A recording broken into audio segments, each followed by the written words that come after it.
अम्मा बाद मोहतरम भाइयों, बुजुर्गों, दोस्तों,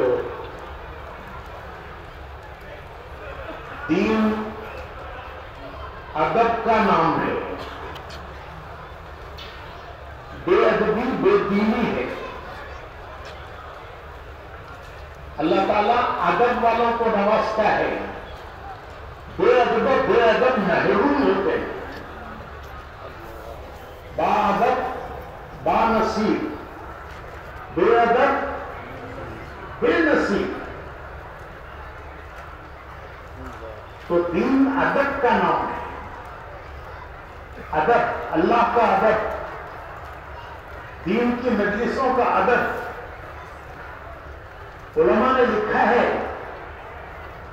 कि हुजूर अकरम सल्लल्लाहु अलैहि वसल्लम की मजलिस का जो अदब है, वही अदब हुजूर के रोजे पर हाजिरी का है। वही अदब दीन की मजलिस में बैठने का है। ये कोई सियासी मजलिस नहीं है, ये दीन का दीन है।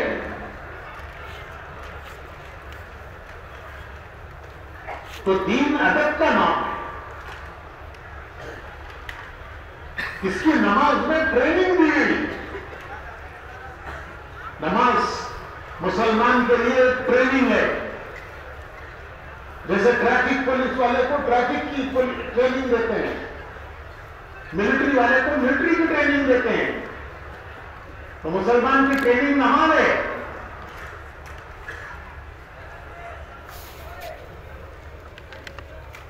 आंखों को कहां रखना?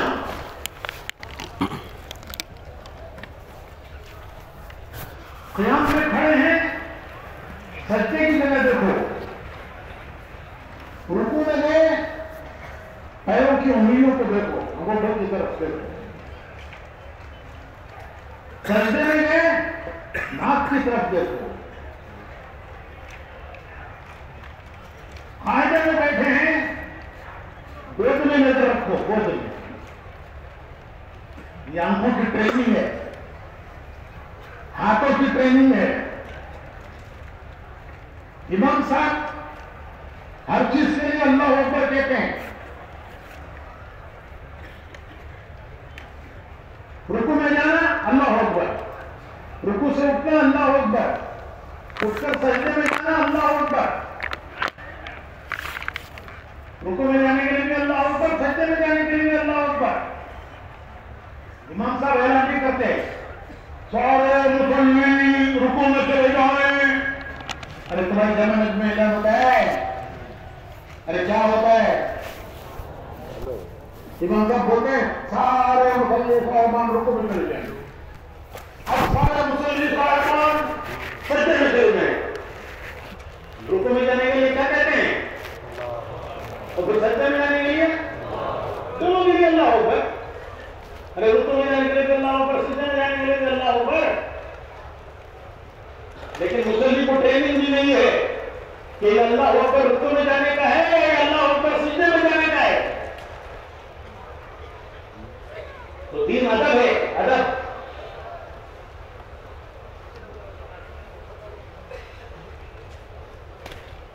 नमाज में ट्रेनिंग है, जबान की ट्रेनिंग।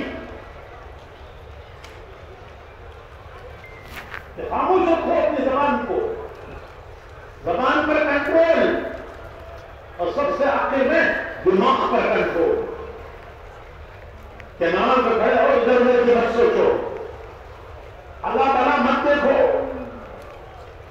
इधर उधर की मत सोचो। तो भाइयों, ये कैसा अजीब मजमा है। उधर से शोरगुल, उधर से शोरगुल।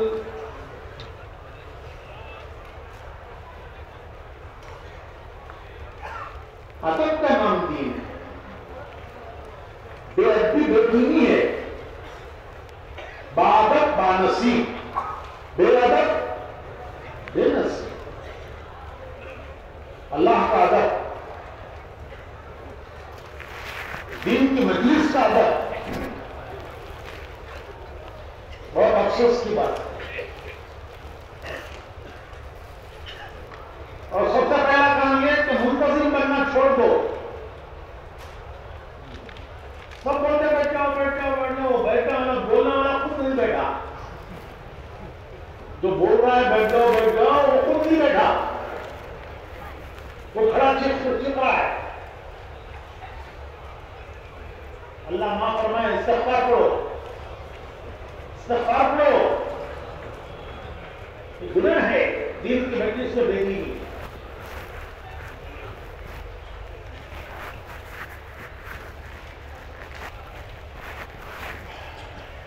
नहमदुहु व नुसल्ली अला रसूलिहिल करीम।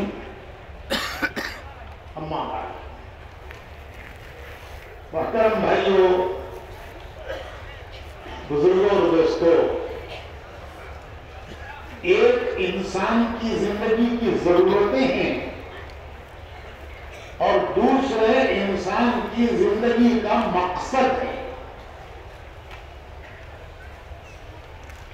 एक जरूरतें हैं और एक मकसद है। ये दो चीजें अलग अलग हैं। जिंदगी की जरूरतें क्या हैं, यह हर इंसान समझता है। खाना पीना, सोना, मकान बनाना, शादी करना, बच्चे पैदा करना, ये सब जिंदगी की जरूरत है। ये जरूरतें मुसलमान गैर मुस्लिम सब पूरी कर रहे हैं। मुसलमान गैर मुस्लिम की भी तमीज नहीं है। जिंदगी की जरूरतों को सब समझते हैं, जिंदगी की जरूरतों को सब पूरा करते हैं। खाना पीना, सोना, मकान बनाना, शादी करना, बच्चे पैदा करना, ये सब जरूरतें हैं जिंदगी की। और इन जरूरतों को मुसलमान गैर मुस्लिम सब समझते हैं और सब इनको पूरा कर रहे हैं। अरे जानवर तक पूरा कर रहे हैं। जिंदगी की जरूरतें इंसान तो इंसान, जानवर भी पूरा कर रहा है। वो भी खाता है, वो भी सोता है, वो भी बच्चे पैदा करता है, बिल्ली बच्चे पालती है।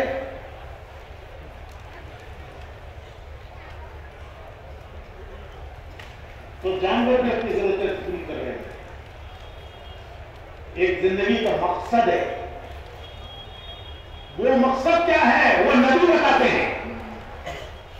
इंसान नहीं जानता कि मेरी जिंदगी का क्या मकसद है।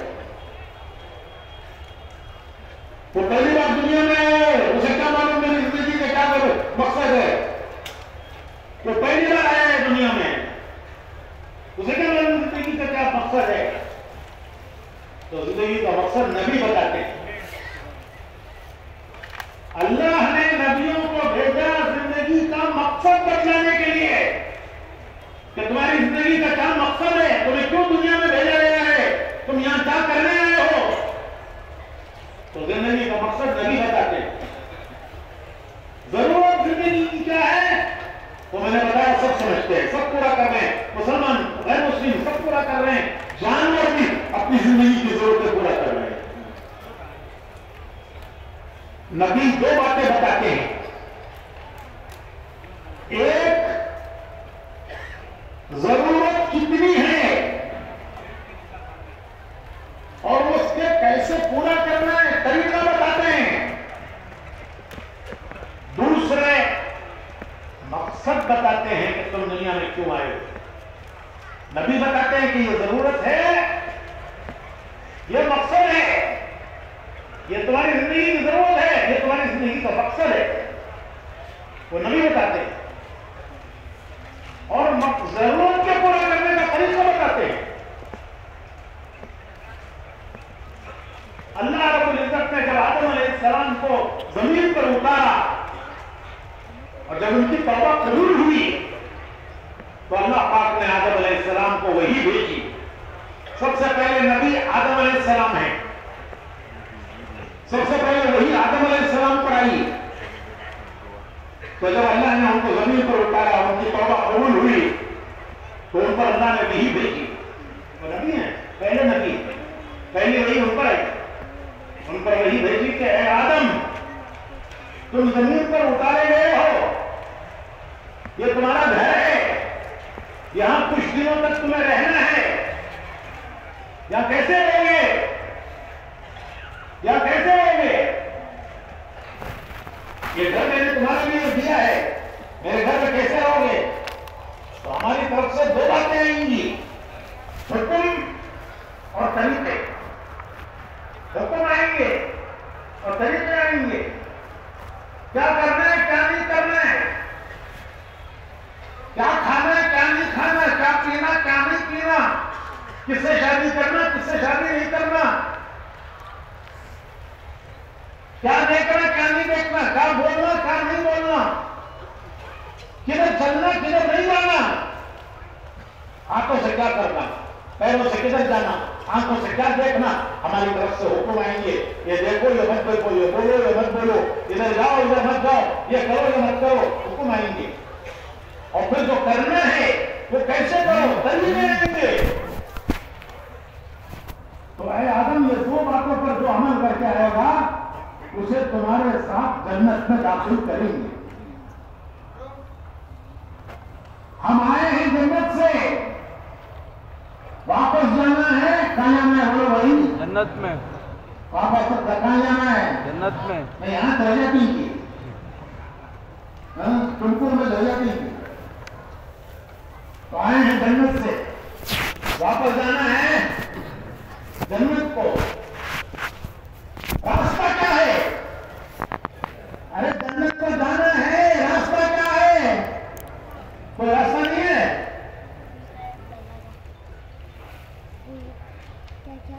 हाईवे पर जाकर एक आदमी पूछता है कि तुमकुर को किधर जाना, बेंगलुरु को किधर जाना, हाईवे यहां से 30 किलोमीटर दाबूसपेट जाकर वहां से हाईवे आता नहीं।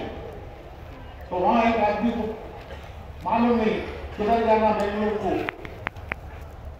तो उन्हें एक जेंटलमैन सूट कोट टाई सब पहले खड़े, इन्हें पढ़ा लिखा आदमी दिखता है, इसे मालूम नहीं है रास्ता, उनको पूछता है भाई साहब बेंगलुरु को किधर जाना सो।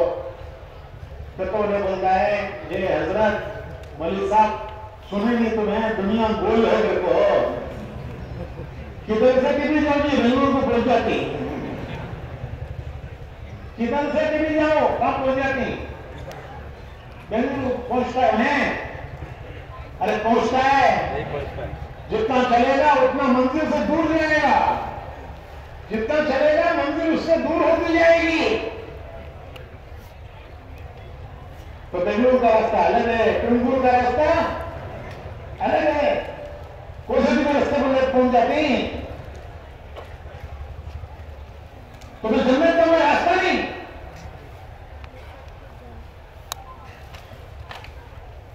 जन्नत का रास्ता हमारे बाबा का रास्ता है, आदम अलैहिस्सलाम का। जो अल्लाह ने आदम अलैहिस्सलाम को वही भेजी कि जो तुम्हारे रास्ते पर चलकर आएगा तुम्हारे साथ उसे भी जन्नत को दाखिल करेंगे। तमाम नबी वो रास्ता लाए। हुजूर अकरम सल्लल्लाहु अलैहि वसल्लम को अल्लाह ने मुकम्मल रास्ता दिया, मुकम्मल, उसमें कोई कमी नहीं है। तो वो किसी और से पूछो। तो जिंदगी की जिम्मेदारी क्या है, मकसद क्या है, वो बताने के लिए नबी है। जरूरत तो सबको मालूम है, जानवर को भी मालूम है मेरी क्या जरूरत है। उसे में डर होता है, लाठी उठाओ कुत्ता भागता है, दाना दिखाओ आगे आता है, कुत्ता लाठी उठा भागता है, दाना दिखाओ खड़ी भागता है, उसे भी डर खौफ होता है। तो जानवर को भी पता है कि मेरी जरूरत क्या है, उसे भी खौफ होता है, डर होता है। तो इंसान अगर सिर्फ जरूरतों को ही अपना मकसद बना लेता है तो फिर वो जरूरतें बढ़ती बढ़ती बढ़ती ख्वाहिश बन जाती है। जरूरत उसकी लिमिट से निकल जाती है।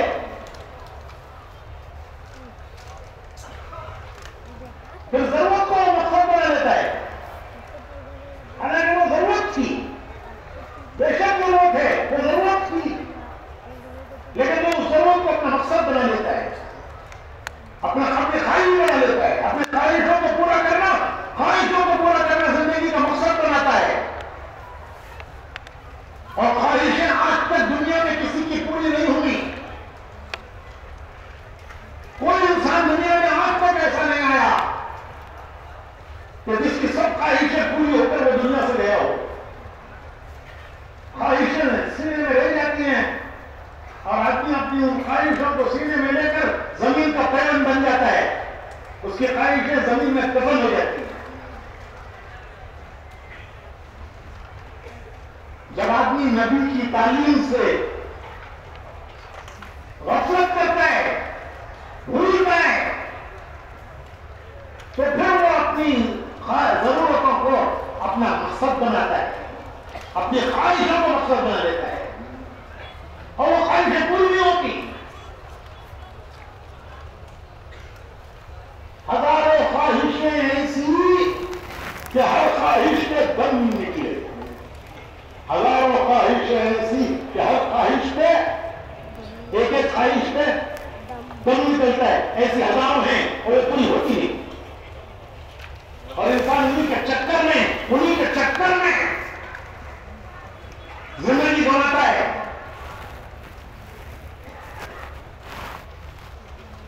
सौ कमरों का मकान हो तो भी ख्वाहिश पूरी नहीं होती। 100 कमरों का मकान है, कितने कमरों में सोएगा वो? अरे रात कितने कमरों में गुजारेगा भाई? हर कमरे में 5-5 मिनट सोएगा, किसी एक कमरे का पढ़ के सो जाएगा, रात गुजर जाएगी। 50 किस्म के खाने हो, कितने खाएगा? 2-4 खाएगा, पेट भर जाएगा, फिर दूसरे खा नहीं सकता। 100 जोड़े हैं, 100 जोड़े, एक वक्त पर कितने जोड़े पहनेगा? अरे कितने पहनेगा भाई? 10 जोड़े पहन लेगा। अगर 10 जोड़े पहन लेगा तो क्या कहेंगे? कौन की दीवाना दिस रहेगी, दीवाना दिस रहेगी।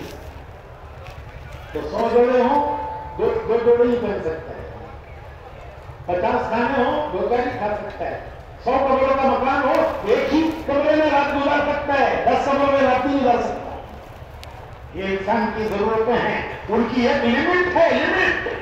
हर जरूरत की एक लिमिट है। जब वो लिमिट से बाहर निकलता है आदमी, ख्वाहिश बनती है, फिर वो ख्वाहिश उसकी जिंदगी का मकसद बनती है और वो ख्वाहिश जिंदगी में पूरी नहीं होती। वो मर के जाता है दुनिया से, हाय हाय करते करते मर के दुनिया से जाता है। एक किस्सा है मशहूर सिकंदर का। कौन सिकंदर? अरे वो तुम्हारी गली में एक छोकरा है सिकंदर, को उसकी अम्मा पुकारती रहती है, मेरा सिकंदर, मेरा सिकंदर। उन्हें कहा जी, अरे कौन सिकंदर? दुनिया फतह करने के लिए उसने अपना मकसद बनाया, दुनिया को फतह करना। ये ख्वाहिश की मकसद बन गई, ये उसकी ख्वाहिश मकसद बन गई तो दुनिया फतह करना। वो फतह करते करते हिंदुस्तान तक आया, पंजाब तक। यहां आकर उसकी फौज थक गई। फौज कहने लगी कि अब हमें वतन याद आ रहा है, हम वापस जाते हैं। तो जब फौज थक गई और वो आगे बढ़ने तैयार नहीं है, तो अकेला सिकंदर क्या आगे बढ़ता? उसने भी वापस होने का इरादा किया, वापस गया। रास्ते में वापसी में वतन पहुंचने से पहले रास्ते में मौत आई। वो बड़ा पढ़ा लिखा था, वो समझ गया कि मौत का वक्त आ गया है। अब उसकी दूसरी ख्वाहिश, एक ख्वाहिश पूरी नहीं हुई। वो क्या है ख्वाहिश जो नहीं पूरी हुई? क्या है वो? अरे बोलो भाई, दुनिया पता करने की ख्वाहिश वो पूरी नहीं होगी। तो थक गई, वापस जाने लगी, तो ये भी मजबूरन वापस गया। अब दूसरी ख्वाहिश थी कि मेरी खबर मेरे गांव में बने, रास्ते में परदेश में मर रहा हूं, मौत आ गई। बहुत समझदार पढ़ा लिखा, समझ गया कि मौत का वक्त आ गया है। अब उसकी ख्वाहिश थी कि मेरी मौत मुसाफरी में आ रही है, परदेश में आ रही है, तो काश वतन में मुझे मौत आती। उसने फौज में ऐलान किया कि है कोई जो मेरी मौत को इतना टाल दे कि मैं वतन जाके बैठूं। मुझे मालूम है कि मौत आनी है, उसे कोई टाल नहीं सकता। मैं ये चाहता हूं कि मौत इतनी दूर हो जाए, जरा सा इतना मुझे मौका मिल जाए कि मैं वतन पहुंच जाऊं और वतन जाके मरना हो। अरे है कोई? उसने ऐलान किया कि अगर कोई इतना कर सकता है तो मैं मेरी पूरी जिंदगी की दौलत देने तैयार हूं। चंद दिन की जिंदगी के लिए वो अपनी पूरी जिंदगी की दौलत देने के लिए तैयार है। चंद दिन की जिंदगी कि मुसाफिरी में मौत न आए, वतन जाके मौत आए। इतने दिन की जिंदगी अगर कोई मुझे दे दे तो मैं उसे मेरी पूरी दौलत देने के लिए तैयार हूं। कोई मामूली दौलत नहीं थी उसकी, बड़े बड़े बादशाहों को तख्त से उतारा था। कोई फौज उसके सामने टिक नहीं सकती, बड़े बड़े फौजों को उसकी शिकस्त दी, कोई फौज टिक नहीं सकती उसके सामने। और बड़े बड़े बादशाहों को तख्तों से उतारा, उनके खजाने, उन बादशाहों के खानदानों के खजाने, बाप दादा फक्कर दादा उनके जमा किए हुए उसके खजाने, वो खजाने सिकंदर के हो गए। तो ऐसे कितने सैकड़ों बादशाहों के खजाने उसके हो गए। वो सब देने तैयार है, तो सब देने के लिए तैयार हूं। चंद दिन मुझे कोई दे दे, चंद दिन की जिंदगी, तो मैं वतन जाके मर जाऊं, परदेश में मरूंगा। तो कौन मजार बनाएगा, कौन फातिहा चढ़ाएगा, कौन उर्स करेगा, कौन चक्कर चढ़ाएगा? लेकिन कोई उसे नहीं दे सकता है, इतने दिन नहीं दे सकता। तो वो परदेश में मरा। तो दो ख्वाहिशें थी, एक दुनिया फतह करने की, वो नहीं पूरी हुई। दूसरी ख्वाहिश थी वतन में मरने की, वो नहीं पूरी हुई, परदेश में मरा।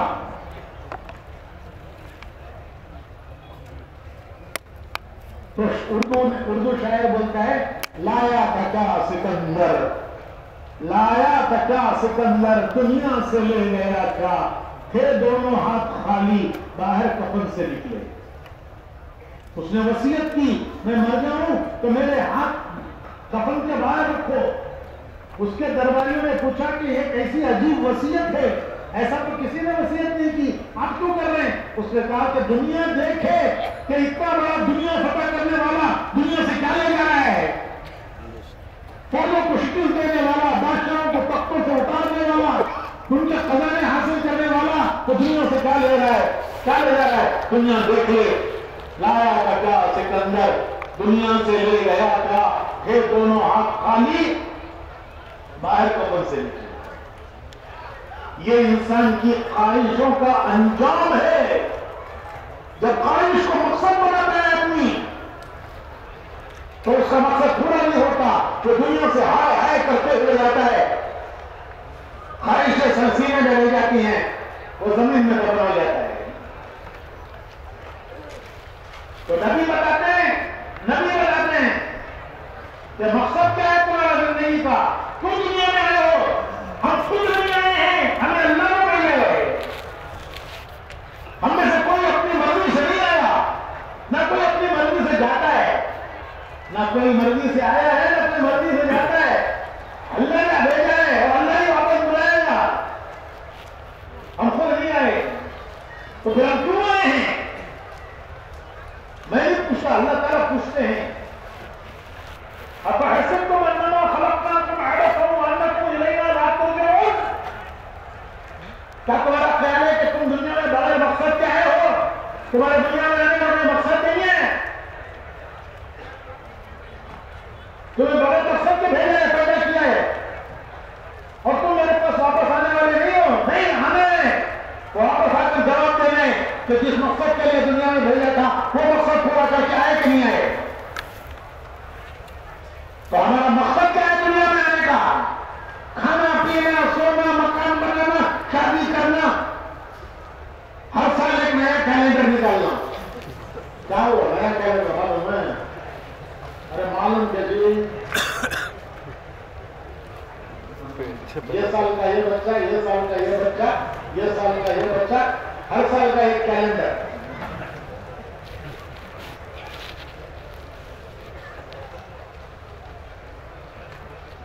तो भाई और नबी बताते हैं कि तुम्हारा मकसद क्या है, तुम क्यों दुनिया में भेजे गए? यहां से कुछ हासिल करने में आए हो, यहां से सिकंदर की तरह खाली हाथ जाने नहीं आए हो। अगर सिकंदर का रास्ता पकड़ोगे तो दुनिया से खाली हाथ सिकंदर की तरह जाओगे। सिकंदर का रास्ता पकड़ोगे तो तारीख के कागजों पर नाम आ जाएगा और सिकंदर की तरह दुनिया से खाली हाथ जाएगा।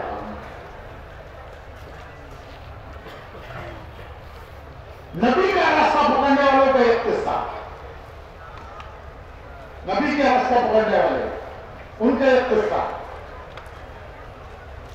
वक्त देखो, हजरत सैयदना बिलाल रजी अल्लाह तआला, मौत का वक्त आया, बीवी पास बैठी हुई, वो कह रही है हाय अफसोस, हाय अफसोस, कैसी रंज का गम का वक्त है कि मेरे शौहर दुनिया से जा रहे हैं। हजरत बिलाल सुनते हैं, बीवी की आवाज सुनकर कहते हैं तू गलत बोल रही है, तू गलत बोल रही है, ये रंज गम का वक्त नहीं है, ये खुशी का वक्त है।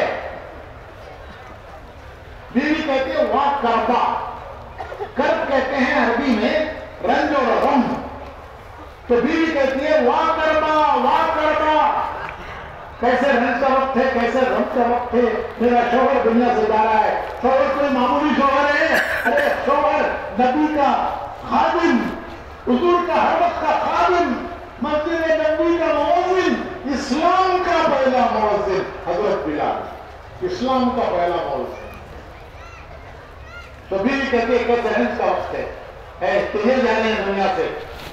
अगर बिलाल सुनते हैं, सुन के कहते तो गलत बोल रही है, वाह करबा, वाह करबा, करबा ता से, ता करबा काफ से, करबा के माने हैं खुशी का वक्त। तो हजरत बिलाल कहते हैं कि ये गम का नहीं खुशी का वक्त है। अभी थोड़ी देर में मैं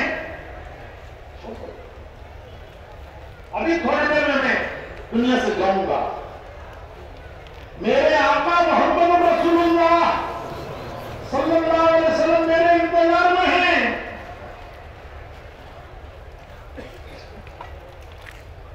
मेरे दोस्त सहाबा, उनके दोस्त कौन? अरे उनके दोस्त कौन? सहाबा, वो मेरे इंतजार में हैं। तो ये रंज का वक्त है या खुशी का वक्त है? मेरे आका मोहम्मद रसूलुल्लाह सल्लल्लाहु अलैहि वसल्लम इंतजार में है। थोड़ी देर में मेरी रूह निकलेगी और मैं आखिरत को पहुंचूंगा। हमारा ईमान है कि मौत हमारा खातिमा नहीं है, रूह को मौत नहीं है, रूह को मौत नहीं है। मौत किसे कहते हैं? मौत कहते हैं रूह का जिस्म से अलग हो जाना। रूह कहते हैं, मौत कहते हैं रूह का जिस्म से निकल जाना मौत है। कि रूह जिस्म से निकल गई, निकल कर कहां गई? कहां गई? अरे वो अल्लाह के खजाने से आई थी, अल्लाह के पास गई। इन्ना लिल्लाहि व इन्ना इलैहि राजिऊन। कहां से आई थी? वहां गई। कहां से आई? अल्लाह के खजाने से। कहां गई? अल्लाह के खजाने में। रूह को मौत नहीं है। जिस्म मिट्टी में मिला दिया गया, रूह अल्लाह के पास जहां से आई थी वापस गई।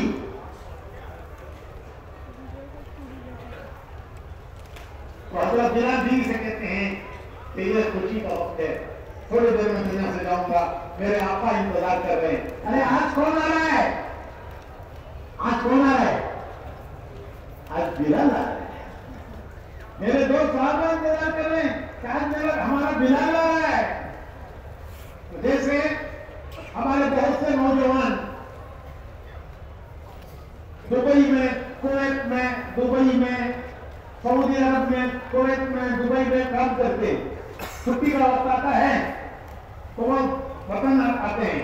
जब वतन आते हैं, जब वतन आने का वक्त होता है तो एयरपोर्ट पर खड़े हुए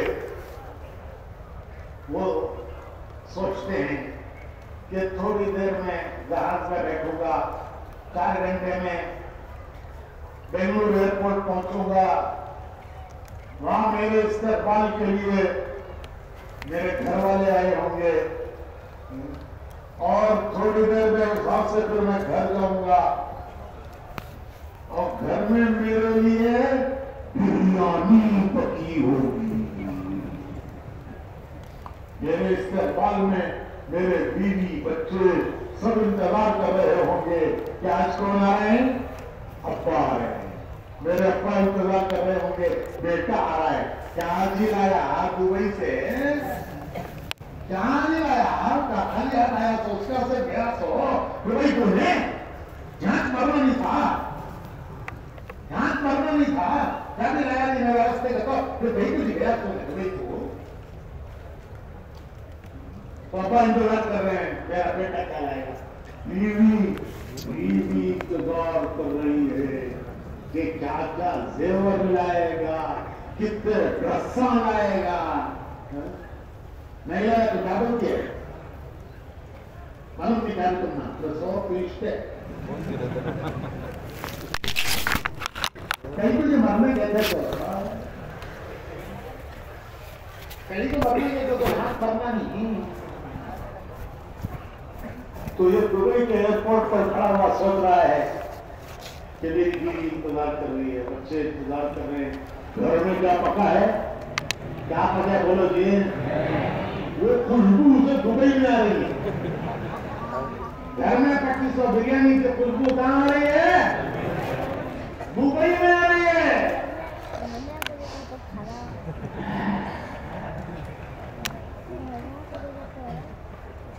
बकरे की रहेंगी बाप, बड़े की रोज खाती। आज मेरे वास्ते खास घर वाले बकरे की वगैरह ये ख्यालात कहाँ है? कहाँ है भाई? कहाँ? दुबई के एयरपोर्ट पर बेडरूम का नजारा, घर का नजारा देख रहा है और घर की बिरयानी खुशबू आ रही है।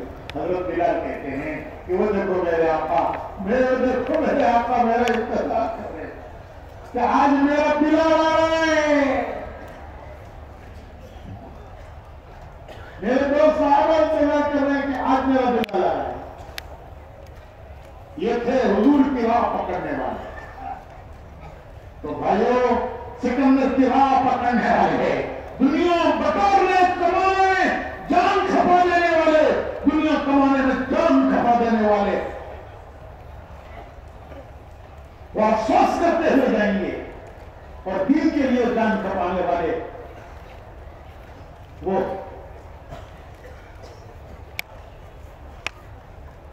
इर्जिई इला रब्बिकी राज़ियतन मर्ज़िय्या या अय्युहन नफ्सुल मुत्मइन्ना, या अय्युहन नफ्सुल मुत्मइन्ना इर्जिई इला रब्बिकी राज़ियतन मर्ज़िय्या फदखुली फी इबादी फदखुली जन्नती।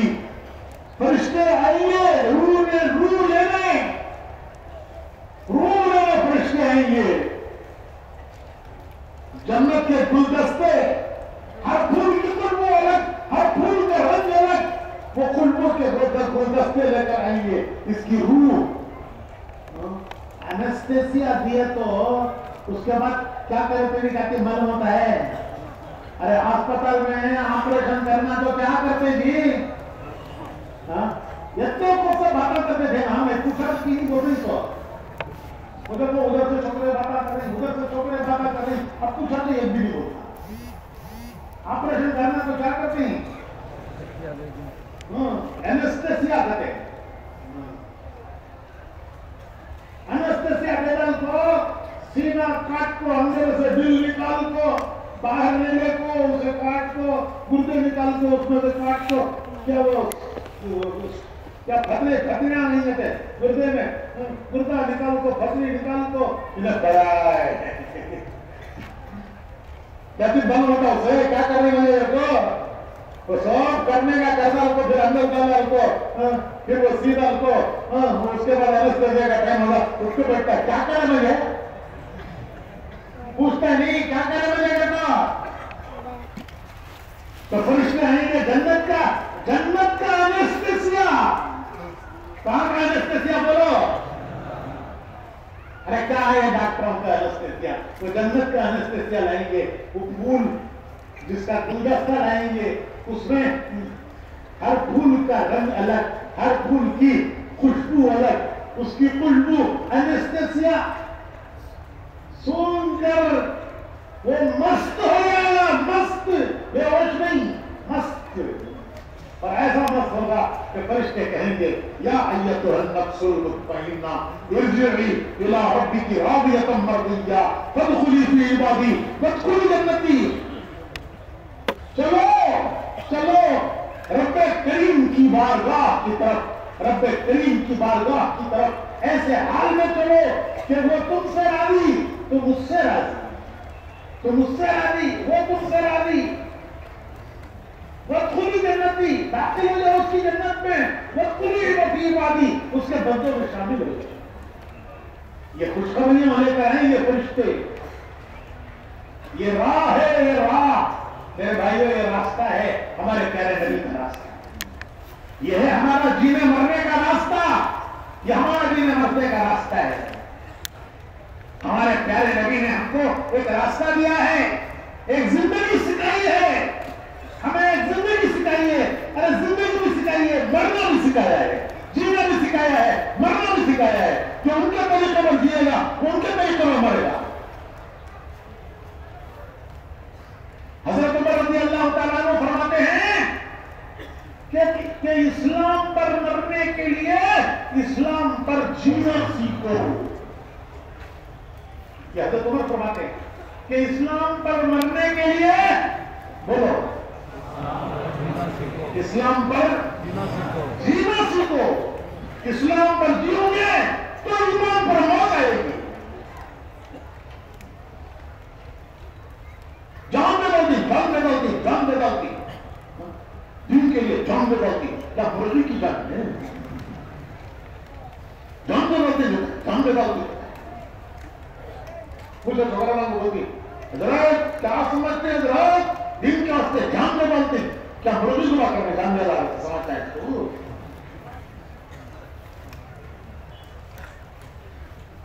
पहले अपने नफ्स को मारना सीखो। किसी ने एक बुजुर्ग से पूछा जन्नत कितनी दूर है, उन्होंने कहा कि 2 कदम। किसी ने पूछा हजरत बुजुर्ग से कि हजरत जन्नत कितनी दूर है, तो उन बुजुर्ग ने फरमाया 2 कदम। तो उन्हें बोला कहते हजरत बहुत दूर है, अगर को सुने थे पुल सरात पार करना, अगर को सुने थे हिसाब देना, पुल सरात पार करना, तुम्हें या तो बोल रही 2 कदम में तो हजरत बोले 2 कदम इस बात, 1 कदम तेरे नफ्स पर रख, दूसरा कदम जन्नत पर रख। 1 कदम तेरे नफ्स पर रख, दूसरा कदम जन्नत में रख। तो मेरे भाइयों, हमें दुनिया में अल्लाह ने इसके लिए भेजा है कि हमारी जिंदगी एक रास्ता है, जिंदगी को गुजारने का एक रास्ता है। हमने अहद किया है कि अल्लाह तू हमारा मालिक है, हम तेरे बंदे हैं, हुजूर हमारे नबी हैं, हम उनके उम्मती हैं। ये हमारा अहद है, अल्लाह से हमारा अहद। मुसलमान के घर जब बच्चा पैदा होता है, गरीब अमीर कोई हो, किसी मुसलमान में जब बच्चा पैदा होता है, उसे नहलाने के बाद पहला काम क्या करते हैं? अरे बोलो भी क्या करते हैं? पहला काम आजान देते हैं। एक कान में आजान, एक कान में इकामत। एक कान में आजान दी गई, एक कान में इकामत पड़ी गई। हमारे कानों में सबसे पहले आजान की आवाजें पड़ी हैं। ये हमारी जिंदगी का रास्ता बताया गया है हमको कि तुम्हें जिंदगी यूं गुजारनी है। अजान दस्तूर है, दस्तूर हमारे अंजुमन का दस्तूर, हमारे गांव का दस्तूर। हजरत इन्ना लिल्लाहि व इन्ना इलैहि राजिऊन, तुम्हारे गांव का दस्तूर, भाई अंजुमन का दस्तूर, अरे भाई मुसलमान का दस्तूर अजान। सबसे पहले हमारे कानों में अल्लाह की आवाज, अजान की आवाज पड़ी है। यह हमें बताया गया है कि देखो तुम दुनिया में आए हो, तुम्हारा जीने का यह रास्ता है, तुम्हें दुनिया में जिंदगी गुजारने का यह रास्ता है। पैदा होके ही आजान दी गई, जब मरेंगे तो हमारी नमाज पढ़ेंगे, हम नहीं पढ़ सकेंगे, हमारी नमाज दूसरे पढ़ेंगे, वो हमारे लिए दुआ करेंगे। फिर खबर में रख देंगे बिस्मिल्लाह अला मिल्लता रसूल। और अभी खबर में उतारने वाले वापस नहीं आए, फरिश्ते आएंगे, सबसे पहले पूछेंगे तेरा दीन क्या है, तेरा दीन क्या है, तेरी जिंदगी गुजारने का रास्ता क्या है, तेरा रब कौन है, तेरा रब कौन है, तेरा दीन क्या है। तेरा दीन क्या है कि माने तू कौन से रास्ते पर दुनिया में जी के आया। दुनिया में आते ही पहले अजान दी गई, रास्ता बताया गया, ये देखो जीने का ये रास्ता है। पैदा होते ही अजान दी गई, देखो तुम्हारा जीने का ये रास्ता है। मरते ही खबर में सबसे पहले फरिश्ते उठाकर पूछेंगे तेरा रब कौन है, तेरा दीन क्या है, तेरा दीन क्या है, ये क्या माने कि किस रास्ते पर जिंदगी गुजार के आया। हुजूर अकरम सल्लल्लाहु अलैहि वसल्लम का चेहरे मुबारक दिखाकर पूछेंगे कि ये कौन है, तो उनके रास्ते पर चल के आया होगा तो पहचान के कहेगा कि ये मेरे नबी हैं जिनके रास्ते पर मैं जिंदगी गुजार के आया हूं। तो दुनिया में आती सबसे पहले रास्ता बताया गया, दुनिया से जाती खबर में सबसे पहला सवाल होगा किस रास्ते पर जिंदगी गुजार के। तो भाइयों, ये हमारा रास्ता है, ये हमारा अहद है, ला इलाहा इल्लल्लाह मुहम्मद रसूलुल्लाह। ये हमारे जिन हरने का रास्ता है। ला इलाहा इल्लल्लाह, हम बंदे हैं अल्लाह के। ला इलाहा इल्लल्लाह क्या माने? क्या माने? हम बंदे हैं अल्लाह के। मोहम्मद रसूलुल्लाह क्या माने? हम उम्मती हैं मोहम्मद रसूलुल्लाह सल्लल्लाहु अलैहि वसल्लम के। बंदे अल्लाह के, उम्मती रसूलुल्लाह।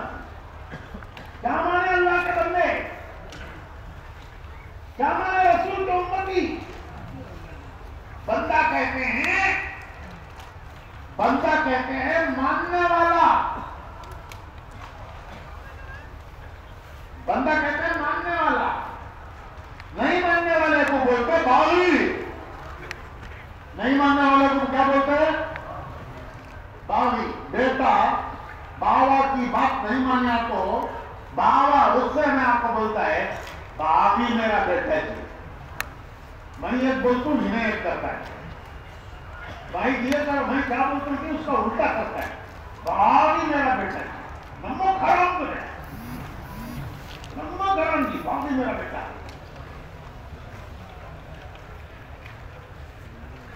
तो बंदा कहते हैं मानने वाला। नहीं मानने वाले को कहते हैं बागी। जिसकी मानता है उसका बंदा, जिसकी मानता है उसका बंदा। नफ्स की माने तो नफ्स का बंदा। नफ्स क्या चाहता है वो कहे तो नफ्स का बंदा। दुनिया की माने दुनिया का बंदा, जमाने की माने जमाने का बंदा, ख्वाहिश की माने तो ख्वाहिश का बंदा। जोरू की मान्या तो वो मैं नहीं बोल, इंसल्ट हो जाती। किसकी मानता है उसका बंदा। नफ्स की माना तो नफ्स का बंदा, जमाने की माना जमाने का बंदा, हालात की माना हालात का बंदा। जोरू की मान्या तो जोरू की मान्या तो अल्लाह का बंदा। जोरू की बंदा तो अल्लाह का बंदा।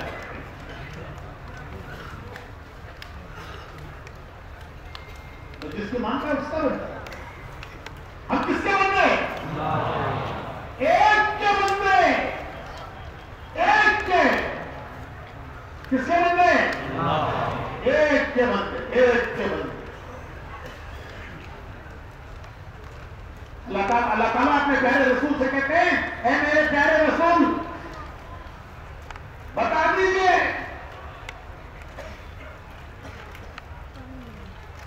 कि ये मेरे बच्चे पूछते हैं हमारा अल्लाह कहां है?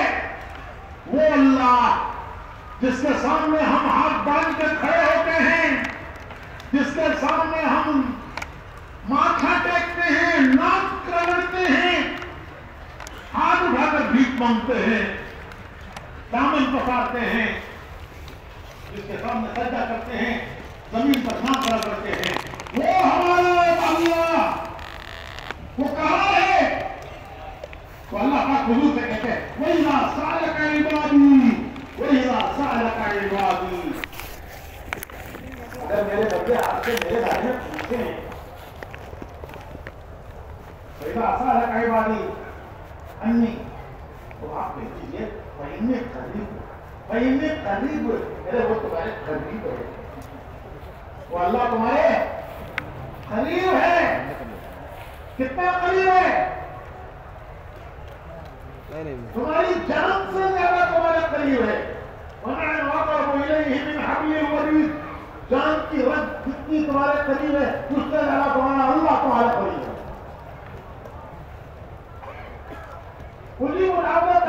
तमाम मेरे बंदो मुझसे मांगो, अरे मुझसे मांगो, मैं तुम्हारी सुनता हूं, तुम्हारी पुकार सुनता हूं, तुम्हारी हालत और पूरी करता हूं।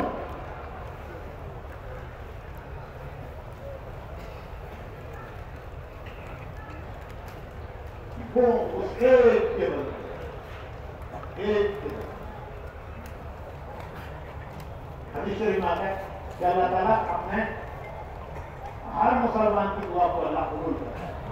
कभी ये नहीं समझना चाहिए कि हमारी ये कबूल करता है, कभी ये ख्याल नहीं आना चाहिए कि हमारी सुनता नहीं भी उन्हें, अरे वो सबकी सुनता है, सबकी सुनता है और सबकी पुकार सुनता है और उनकी हाजत जरूरत पूरी करता है। हदीस शरीफ में आता है कि मोमिन की हर दुआ अल्लाह कबूल करता है।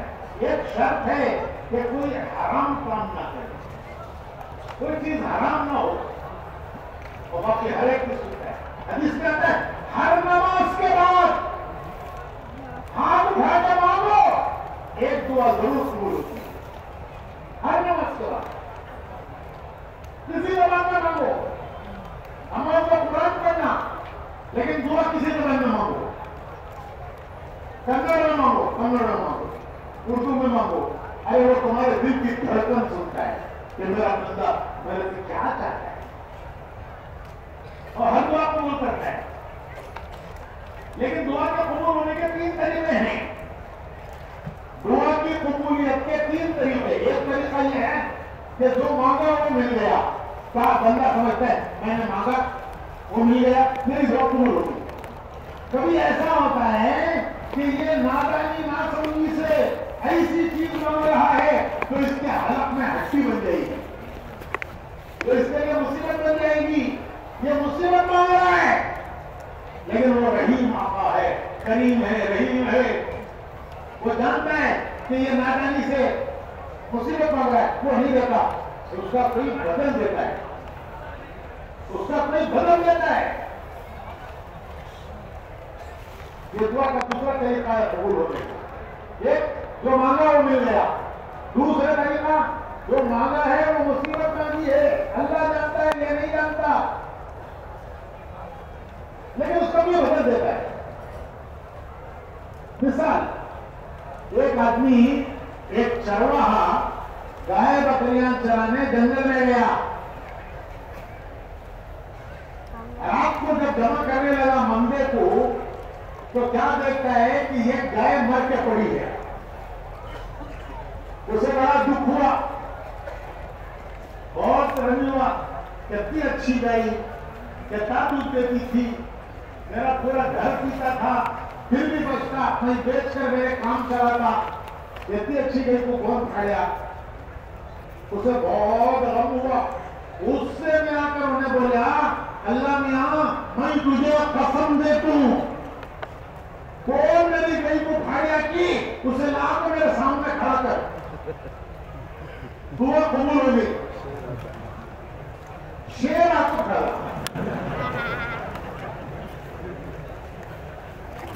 वो शेर ही खाया था, तो हाथों में काम करके उसका चलेगा खून पीने को। उसको बोले अल्लाह में, तो अल्लाह में मैं तुझे कसम देता हूं, कोई खाया खिला को मेरे सामने खड़ा करता है कौन, लेकिन इस दुआ कबूल हो गई। शेर खड़ा है सामने, अब क्या करता है? अरे क्या करता है? बोले तेरी गाय को खड़े आप है, तू क्या टीपू सुल्तान है, कलर में लड़का है। तो नादान बंदा, बंदा नादान ऐसी चीजें मांगता है, लेकिन अल्लाह जानते हैं वो मेहरबान, मेहरबान मालिक, मेहरबान मालिक।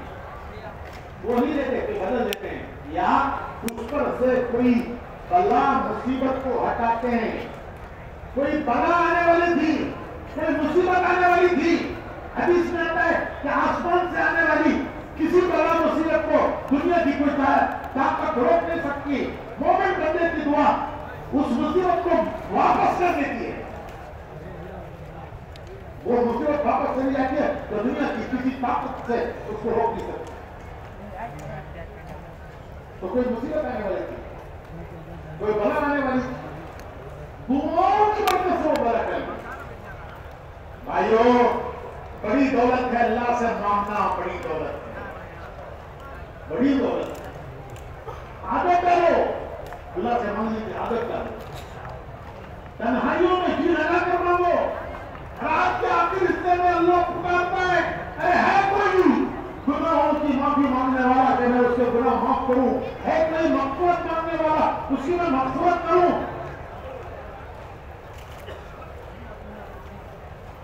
तो मेरे भाइयों,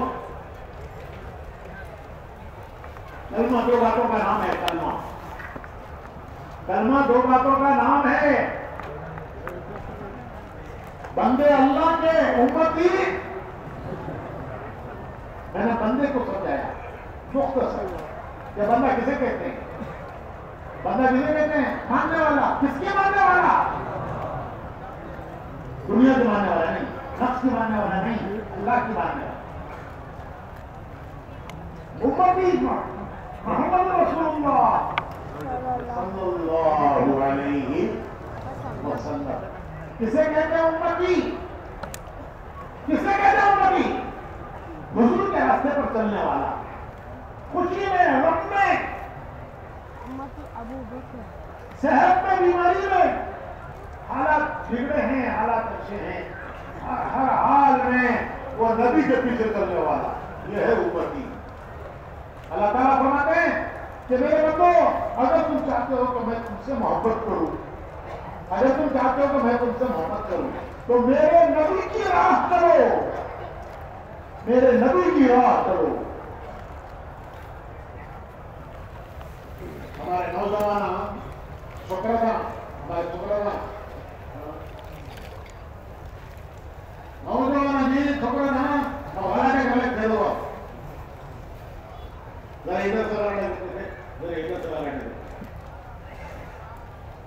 हजम की दुकान की जाकर बोलती है,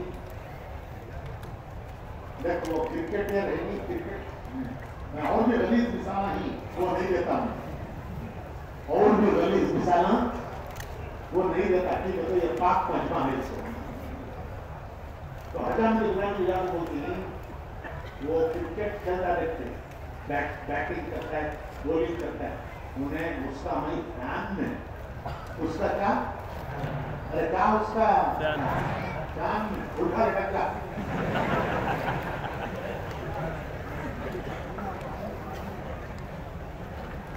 तो हजम को बोलता है उसकी कैसी कटिंग है कि मेरी वैसी करना, उसकी कैसी कटिंग है कि वैसी मेरी कटिंग करना। ठीक है, तो मैं उसका आश्चर्य शान है उल्टा लगा जा सकता। उन्हें हजम बोलता है मजे क्या आने का मालूम हो, कौन बैटर की कौन बॉलर की मजे क्या मालूम है, तो रे तू बैकवर्ड ये फोटो रखे, फोटो बिल्कुल लगा कर रखी पॉकेट में, ये फोटो ऐसी कटिंग कर, कितने पैसे होना होते दे तू, वही सी कटिंग करे तो इन्हें उल्लू का पट्टा दिखता है। वैसे करे तो कटिंग क्या दिखता है इन्हें? उल्लू का पट्टा, छाती में रहते उल्लू की रहते, उसका पट्टा की रहते, वैसी कटिंग कर। ठीक है, तो मैं आंखें को अरे कैसी महरूम उम्मत है, कैसी बदकिस्मत उम्मत है, कैसी उम्मत को अल्लाह ने ऐसा प्यारा नबी दिया, ऐसा प्यारा नबी दिया।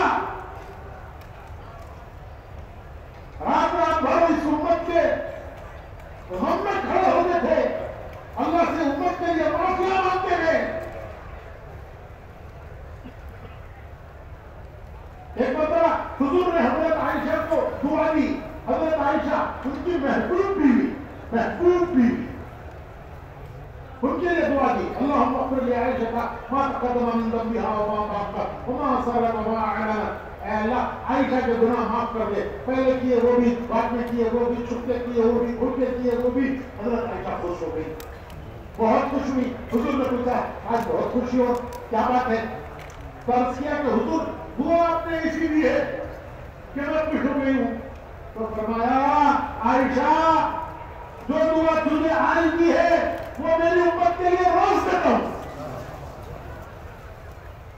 ऐसा नबी, उसकी उम्मत।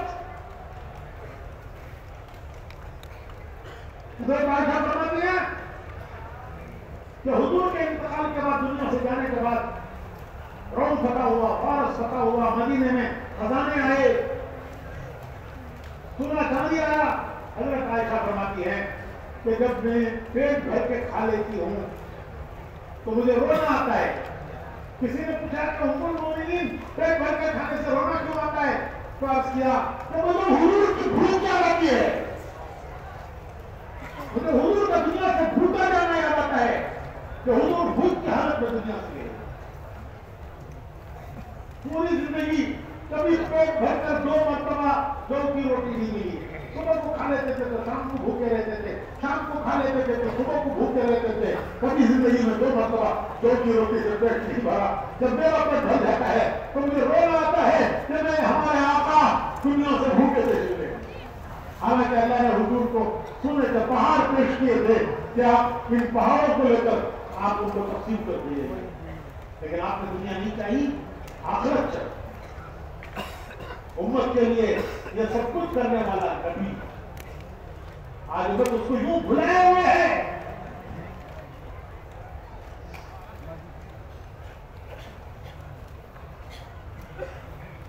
अरे गैरों के पीछे चलना, उनके तरीकों को अपने लिए इज्जत समझना।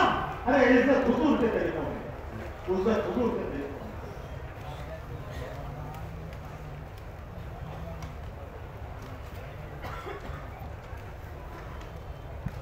तो भाइयों यही तकदीर है, बस इसके अलावा और कुछ नहीं तकदीर। हुकुम अल्लाह का, तरीका रसूलुल्लाह का, हुकुम अल्लाह का, ला इलाहा इल्लल्लाह, तरीका मोहम्मद रसूलुल्लाह, ला इलाहा इल्लल्लाह, बंदे अल्लाह के, मोहम्मद रसूलुल्लाह, उम्मत रसूलुल्लाह के। ये रास्ता है जीने मरने का रास्ता, ये जन्नत का रास्ता है। उस पर हमें आना है, उस पर हमें आना है। उसकी नाकदरी की है हमने, उसकी नाकदरी की है हमने। दुनिया की ख्वाहिशात के पीछे जान खपाकर हमने उसकी नाकदरी की। याद रखो, दुनिया मुकद्दर की है, ये मुकद्दर की तक़सीम है अल्लाह की तरफ से। ये ईमान का शोभा है। वो रिदम मिनल मईशत बिमा पसंद है, वो रिदम मिनल मईशत बिमा पसंद है। ये ईमान का शोभा है कि अल्लाह ने जो दुनिया में तक़सीम की है, वो तक़सीम वो अल्लाह की है। जिसको जो भी तक़सीम किया है वो मिलेगा। किसी को कम, किसी को ज्यादा, सबको एक साथ ही बनाया। ये तक़सीम अल्लाह की तरफ से है। भाइयों, उस पर राज़ी रहना ईमान है। बाकी मकसद वो हमारी जिम्मेदारी है। तो इसी का नाम तकदीर है। रेल की 2 पटरी, कितने पटरियां रेल के? अरे भाई कहते भाई, मुंबई में जाना तो कितने पटरियां, दिल्ली में जाना तो कितने पटरियां, 2। जन्नत को जाना तो भी 2 पटरियां, जन्नत को जाना तो भी 2 पटरियां। कौन सा बोलो जरा? ला इलाहा इल्लल्लाह, 1 पटरी मोहम्मद रसूलुल्लाह, 2 पटरी। करंट के कटे वायरा कहते जो है 2 वायरा का कनेक्शन है तो उजाला, कनेक्शन गया तो, अरे बोलो भाई, कनेक्शन गया तो अंधेरा, कनेक्शन है तो उजाला। तो करंट के 2 वायर, ईमान के 2 वायर, ईमान के ला इलाहा इल्लल्लाह, 1 वायर मोहम्मद रसूलुल्लाह, दूसरा वायर ला इलाहा इल्लल्लाह, अल्लाह की तरफ जाता है वायर, मोहम्मद रसूलुल्लाह रसूल की तरफ जाता है वायर। दोनों वायर, उनका कनेक्शन दिल में, उनका कनेक्शन दिल में। अल्लाह की तरफ से वायर आता है ला इलाहा इल्लल्लाह, रसूल की तरफ से वायर आता है मोहम्मद रसूलुल्लाह। उनका कनेक्शन कहां? वो आया तो ईमान का उजाला, उजाला, वो गया तो अंधेरा। भाइयों, एक जिंदगी है, यही तबलीग है। किसी के लिए 4-4 महीने निकलना, किसी के लिए दुनिया के मुल्कों में जाना, किसी के लिए पैदल फिरना, किसी के लिए कश्मीर करना, घर जाना, ये हमारा मकसद है, ये हमारा मकसद है। जिस पर हमारे प्यारे नबी ने अपनी जान लगाई, सहाबा ने अपनी जान लगाई। भाइयों, कभी हिसाब करो, तन्हाई में रात को बैठकर हिसाब करो कि दुनिया की जरूरतों के लिए हम कितना वक्त दे रहे हैं और दीन के लिए कितना वक्त दे रहे हैं, जो मकसद है हमारा उसके लिए हम कितना वक्त दे रहे हैं। अगर हिसाब लगाओ तो दुनिया की जो जरूरतें हैं उसके लिए जिंदगियां लग गई, जवानियां लग गई, अक्ल, समझ, ताकत, जो कुछ अल्लाह का दिया था वो सब दुनिया के लिए लगा दिया, दुनिया की जरूरतों को पूरा करने के लिए लगा दिया। दीन के लिए क्या लगाया? तो क्या लगाया? हफ्ते में क्या लगाया? महीने में क्या लगाया? अरे जिंदगी में क्या लगाया? अल्लाह ने एक मौका दिया है, तो मैं कह रहा था तबलीग के लिए क्या कि रास्ते पर आना, खुद रास्ते पर आना, उम्मत को रास्ते पर लाना, दो काम है हमारे। खुद रास्ते पर आना है, उम्मत को रास्ते पर लाना है।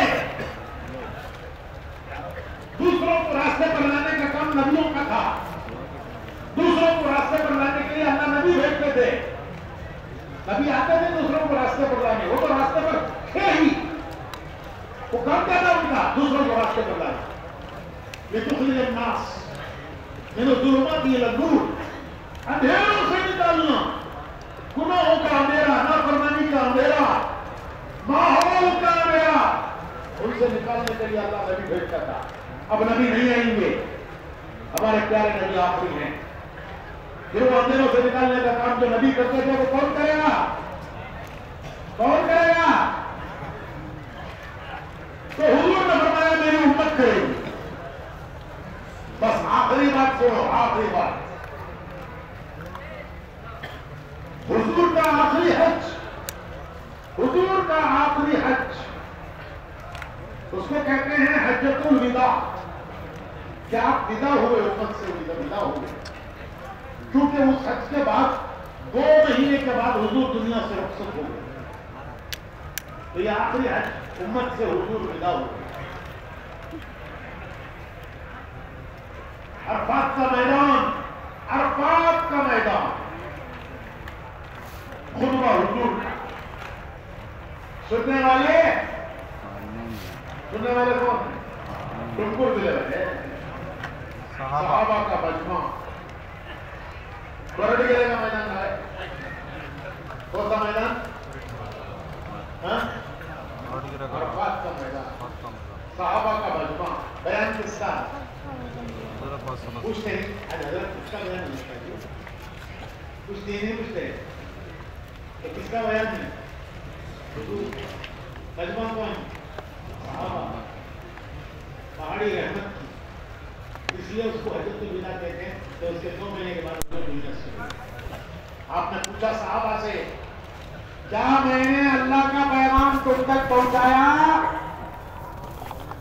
तो सब ने एक जवाब होकर ये कहा कि अल्लाह के रसूल, आपने अल्लाह का पैगाम पहुंचाया, पहुंचाने का हक अदा कर दिया। हुजूर ने आसमान की तरफ शहादत की उंगली उठाकर, ऐ अल्लाह तू गवाह है, ये जो मेरे सहाबा कह रहे तू गवाह है, अल्लाहुम्मा शहद, 3 मरतबा फरमाया अल्लाहुम्मा शहद, अल्लाहुम्मा तू गवाह है। ये फरमाया कि मैंने तुम तक पहुंचाया है, मैं मतलब बता रही, आगे पहुंचाते रहना तुम्हारा काम है। मैंने तुम तक पहुंचा दी अल्लाह का पैगाम, आगे पहुंचाते रहना तुम्हारा काम है। उस पैगाम को लेकर सहाबा दुनिया में फैले, दुनिया में फैले, तो दीन दुनिया में फैला। अगर वो मक्के मदीने में रह जाते तो आज हम कहां ईमान वाले होते? हम तुर्की गए, तुर्की में इस्तांबुल शहर है, वहां हजरत अबू अयूब अंसारी का मजार है। अबू अयूब अंसारी रज़ी अल्लाह तआला अन्हु का मजार है इस्तांबुल में। इस्तांबुल एक ऐसा शहर है जो उसका आधा हिस्सा यूरोप में है, आधा हिस्सा एशिया में है। आधा शहर यूरोप में है, आधा शहर एशिया में है इस्तांबुल का। वो दुनिया का एक अकेला शहर है कि जिसका आधा यूरोप में आधा इंडिया। वहां हजरत अबू अय्यूब अंसारी का मज़ार है। बहुत से सहाबा के मज़ार हैं। हजरत अबू अय्यूब का जो मज़ार है, हम सबकी ज़ियारतें करते हुए आखिर में पहुंचे हजरत अबू अय्यूब अंसारी के मज़ार पर। ये अबू अय्यूब अंसारी कौन है? ये मदीने में हुजूर के पहले मेजबान। जब हुजूर मक्के से मदीना तशरीफ लाए हिजरत करके, तो हर साहब मदीने का तमन्ना करता था हुजूर मेरे घर दे रहे। कौन नहीं चाहता होगा कि हुजूर उसके घर दे रहे। लेकिन ये किस्मत मिली हजरत अबू अय्यूब अंसारी को तो हुजूर की मूर्ति जाके उनके घर पे बैठ गई। हुजूर ने फरमाया अल्लाह का इशारा है, मैं इनके घर रहूंगा। 7 महीने हुजूर हजरत अबू अय्यूब अंसारी के घर थे। कितने महीने? फिर मस्जिद नबी बनी, हुजूर की बीवियों के लिए कमरे बने। हुजूर हजरत अबू अय्यूब अंसारी के घर से 7 महीने के बाद हजरत आयशा के घर में निकल गए। वो अबू अय्यूब अंसारी हुजूर के मेजबान, उनका मजा कहाँ है? अरे कहाँ है भाई? इस्तांबुल का तो क्या हो मंदिर के पास है तो। अरे आधा यूरोप में ही तो जमा जारी थी। हजरत अबू अय्यूब ने कहा मैं भी जाता हूँ। उनके बच्चों ने कहा हम सब जा रहे हैं आपकी तरफ से, आप तो मौजूद हैं, आपकी उम्र हो गई, हम जाते हैं आपकी तरफ से। हजरत अबू अय्यूब कहने लगे मुझे भी जाना है। इस्तांबुल पहुंचकर बीमार हो गए। अमीर लश्कर आए उनको देखने के लिए, उनकी बीमार कुर्सी के लिए। अमीर साहब को भी यकीन हो गया कि ये दुनिया से जाने वाले। खुद हजरत अबू अय्यूब को भी अंदाजा हो गया कि दुनिया से जाने वाले। तो हजरत अबू अय्यूब अंसारी से पूछा अमीर साहब ने कि साहब ये रसूल, आपकी कोई तमन्ना, कोई आरज़ू, कोई ख्वाहिश तो मैं पूरा करने के लिए तैयार हूं। ये उनके मज़ार के पास पत्थर पर लिखा हुआ है, ये पूरा पत्थर पर लिखा है। तो क्या कहते हैं हजरत अबू अय्यूब? कहते हैं कि मेरा इंतकाल हो जाए तो मेरी मैयत को भी अल्लाह के रास्ते में चलो, जो तुम्हारी मंजिल हो वहां मुझे दफन करना। चुनाचे इस्तांबुल मंजिल की, वहां जाकर उसके किले के नीचे उनको दफन, वहां उनका मज़ार है हुजूर के घर का। इस्तांबुल में सो रहे।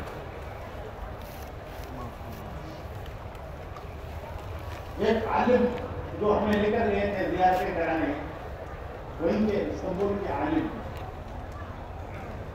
वो साहबा की मज़ारात की ज़ियारत के लिए हमको ले गए। वो कहने लगे कि चंद साल पहले एक जमात आई, उसमें भी एक बड़े मियां थे अबू अय्यूब अंसारी की तरह हुए, उनका इंतकाल हो गया। तो उनका मामला काजी के पास आया कि एक बैरून का आदमी है, मुसाफिर है, गैर मुल्की, कहां दफन करना इसे? वहां का काजी जज होता है, जज का पावर होता है। हमारे यहाँ के काजी के जैसा नहीं, निकाह पढ़ाना, मयस पढ़ाना, तो जज होता है। तो उनके पास मामला गया कि इनको क्या करना, कहां दफन करना? तो काजी ने केस बनाया, कौन है, कहां से आए, क्यों आए, सारा केस बनाया। और केस बनाने के बाद काजी ने फैसला लिखा कि मरहूम के माने अल्लाह की उम्र रहमत हो, हमारे मुल्क में उस काम के लिए आए जिस काम के लिए अबू अय्यूब अंसारी आए थे, जिसके लिए हजरत अबू अय्यूब अंसारी आए थे, ये मरहूम उस काम के लिए। लिहाजा इनको अबू अय्यूब अंसारी के कब्रिस्तान दफन करो, इनको अबू अय्यूब अंसारी के कब्रिस्तान में दफन करो। क्यों? ये उसी काम के लिए आए जिस काम के लिए अबू अय्यूब अंसारी है। सुने कि उनका मज़ार है। तो ये कुर्बानियां थी उनकी। अरे उन्होंने मक्का मदीना छोड़ा, हम इन्हें हल्ला नहीं छोड़ रही। ऐसा जाना हजरत क्या नहीं छोड़ रही सब लोग, क्या नहीं छोड़ रही सब, 150 हल्लियां। कैसे हल्लियां? 150 उन्होंने क्या छोड़े? अरे बोलो ना जी, मक्का मदीना छोड़ो। ये उनकी सबसे बड़ी कुर्बानी थी कि उन्होंने दुनिया के किनारों में जाकर खबरें बनाई। आज तबलीग में भी मिसालें कायम हो रही हैं। इस तबलीग के काम में भी आज मिसालें कायम हो रही हैं कि दुनिया के हर मुल्क में तबलीग वालों की खबरें हैं कि नमाजों में वहां गए, वहीं मर गए, वहीं दफन हो गए। दुनिया के मुल्कों में उनकी खबरें हैं, कहां जाओ वहां कोई ना कोई तबलीग वाला दफन है। कल क़यामत में चारों तरफ से उठेंगे, अरे पैदा हुए कहां, मरे कहां, तो कहेंगे कि अल्लाह के राह में मरे, अल्लाह की राह में।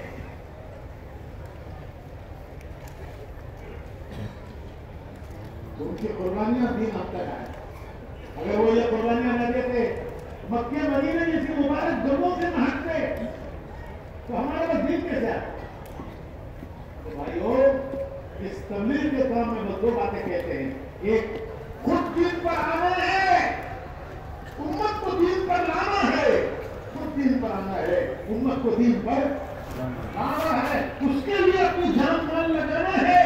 कल क़यामत में पूछा जाएगा कि ये तुम्हारे नबी की जिम्मेदारी, तुम्हारे नबी ने तुम्हें कुछ दी थी, उस पर तुमने कितनी अपनी जान माल लगाई? अरे दुनिया की जरूरतों के लिए कितनी लगाई, दीन के लिए कितनी लगाई? जवानियां लगा दी, ताकत कुव्वत सब लगा दी, जवानी से भूखे हो गए, कमर घुट गई, कहां लगाया? दुनिया की जरूरतों के लिए लगाया। मना नहीं करते, लेकिन ये देखो कि दीन के लिए कितना लगाया सबको। तो भाई उसके लिए कहते हैं कि आला दर्जा ये है कि 3 में का 1 हिस्सा लगाओ, 3 हिस्से करो, हर चीज से 3 हिस्से करो, 1 हिस्सा लगाओ। ये आला दर्जा है। अल्लाह उनको खुशनसीबों में से बनाएगा, जिनके हाथों दुनिया में हिदायत फैलाएगा, उनको मुल्कों को हिदायत देगा, इलाकों को दीन पर लाएगा। 3 का 1 हिस्सा लगाओ। ये मौलाना इलियास साहब ने एक आसान रास्ता बताया। और आखिरी दर्जा ये है कि 10 हिस्से करो, 9 हिस्से जरूरतों के लिए, 1 हिस्सा मकसद के लिए। 9 हिस्से जरूरतों के लिए, 1 हिस्सा मकसद के लिए। अरे 10 में का 1 भी हम अल्लाह के दीन के लिए न दे सके तो फिर क्या मुंह दिखाएंगे? हौज़े कौसर पर जाना है, हुजूर के हाथ में जामे कौसर पीना है। हुजूर हमसे पूछे कि मेरे साहबा ने तो जान दे दी, दुनिया के कोनों कोनों में जाकर खबरें बना दी, अरे तुम क्या करके आए? तो कम से कम इतना तो कहने को मुंह बाकी रहे कि बेशक हक अदा हमसे नहीं हुआ, लेकिन हमने भी गेहूं में, जौ चावल में कंकर भी तुल जाता। तो इसके लिए भाइयों ये हमारा मुतालबा है, इज्तिमाआत बयान सुनाने के लिए नहीं है, इज्तिमाआत बयान सुनाने के लिए नहीं है। बहुत अच्छा बयान करे जी, पूरे हजरत हमशेष के अच्छे बयान करें। अरे अच्छे बयान करें, तुम्हारी तारीफ से हमें क्या मिलेगा? तुम्हारी तरफ से हमें क्या मिलता है? तो तबलीग के इस्तेमाल बयान सुनाने के लिए नहीं है, इसके लिए है कि हमको अल्लाह के दीन पर खड़े होना है, अपने बारे में कुछ फैसले करना है कि हमने दुनिया के लिए क्या लगाया, दीन के लिए क्या लगाया। अल्लाह अब तक की हमारी गलती को माफ करे, सुस्ती को माफ करे, कोताही को माफ करे। गलती की हमने, उस सुस्ती की, कोताही की, अल्लाह माफ करे। आइंदा के बारे में तय करो, आइंदा आने वाली जिंदगी में हम क्या करेंगे? क्या इस दुनिया ही पर अपनी जान खपा के मर के जाएंगे जरूरतों पर, या अल्लाह के दीन के लिए रहेंगे? जो लगेगा दीन के लिए, अल्लाह मौत पर उसका बदला 10 गुना देगा। जो लगाएगा उसका 10 गुना। अल्लाह अपने बंदों का एहसान अपने ऊपर नहीं रखते, जो करेगा वो पाएगा। अल्लाह एक का बदला 10 देंगे। रोजाना 2.5 घंटे लगाए, बदला मिलेगा पूरा दिन लगाने का। 3 दिन लगाए, बदला मिलेगा पूरा महीना लगाने का। चिल्ला लगाया, बदला मिलेगा पूरा साल लगाने का। पूरा साल कभी देता। 3 दिन लगाए, बदला मिलेगा पूरा महीना देता। 2.5 घंटे लगाए, बदला मिलेगा पूरा दिन लगाया। बाकी सब जो दुनिया पर लगा उसका कोई बदला नहीं है, याद रखिए। जो भी दुनिया पर लगाया, दुनिया उसका कोई बदला लेने वाली नहीं है। बेवफा बेवफा दुनिया का नाम लगाया खा गई, लगाया खा गई।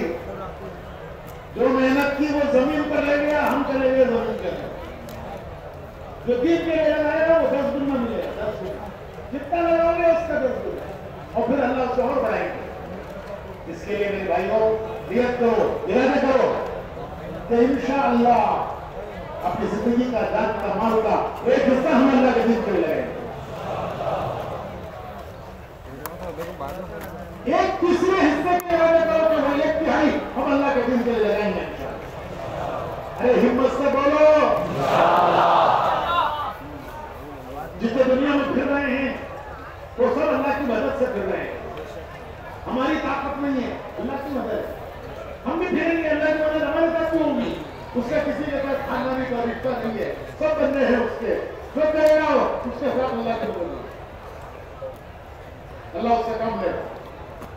तो भाइयों इरादे करो कि इंशाअल्लाह 1/3 लगाएंगे। हर साल 4 महीने, हर साल लगाएंगे भाई इंशाअल्लाह। अल्लाह कबूल फरमाए। अल्हम्दुलिल्लाह 40 जमातें बनी हैं, नकद जा रही हैं। कितनी है भाई? 40 पर।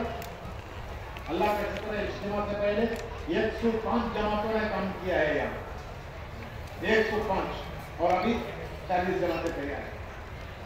तो ये आखिरी मजलिस है, आखिरी मजलिस है। हिम्मत करके किसी के दिल में आ रहा है कि एक मौका है